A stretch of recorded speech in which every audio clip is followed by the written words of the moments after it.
தமிழ்நாடு சட்டம் ஒழுங்கு டிஜிபி சங்கர் ஜிவால் இன்றுடன் ஓய்வு பெறக்கூடிய நிலையில் அவருக்கு புதிய பொறுப்பு அளிக்கப்பட்டிருக்கிறது.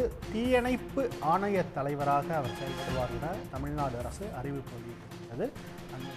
பார்த்துக் கொண்டிருக்கிறோம். தீயணைப்பு ஆணைய தலைவராக சங்கர் ஜிவால் நியமிக்கப்பட்டிருக்கிறார். சட்டம் ஒழுங்கு டிஜிபி சங்கர் ஜிவால் இன்றுடன் ஓய்வு பெற உள்ள நிலையில் அவருக்கு புதிய பொறுப்பு அளிக்கப்பட்டிருக்கிறது. அண்மை செய்தியாக பார்த்துக் கொண்டிருக்கிறோம். மேலதிக விவரங்களுக்கு செய்தியாளர் கிருஷ்ணா இணைகிறார். கிருஷ்ணா, விவரங்கள்.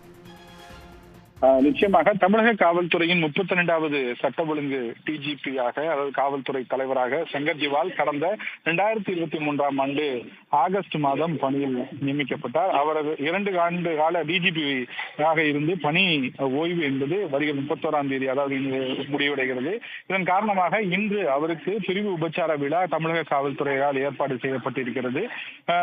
தொடர்ந்து சங்கர் ஜிவால் ஓய்வு பெறும் நிலையில் தற்போது முதல்வரின் உத்தரவின் அடிப்படையில் உள்துறை செயலாளர் ஒரு புதிய உத்தரவை தற்போது பிறப்பித்திருக்கிறார். அந்த அடிப்படையில் சங்கர் ஜிவாலுக்கு தீயணைப்பு துறையின் ஆணையத்தின் தலைவராக சங்கர் ஜிவாலை நியமித்து தற்போது உத்தரவு என்பது பிறப்பிக்கப்பட்டிருக்கிறது. ஏற்கனவே முதல்வர் அறிவித்ததன் அடிப்படையில் தீரஜ்குமார் உள்துறை செயலாளர் இந்த அறிவிப்பை வெளியிட்டிருப்பதாக தெரிய வந்திருக்கிறது.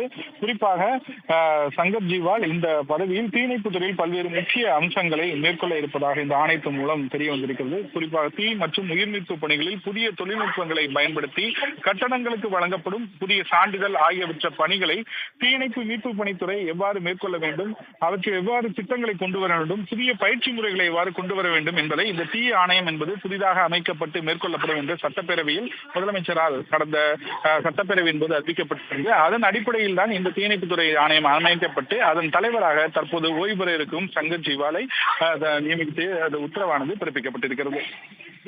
விவரங்களுக்கு நன்றி கிருஷ்ணா. உடனுக்குடன் செய்திகளை தெரிந்து கொள்ள சன் நியூஸ் பெல் ஐகானை கிளிக் பண்ணுங்க.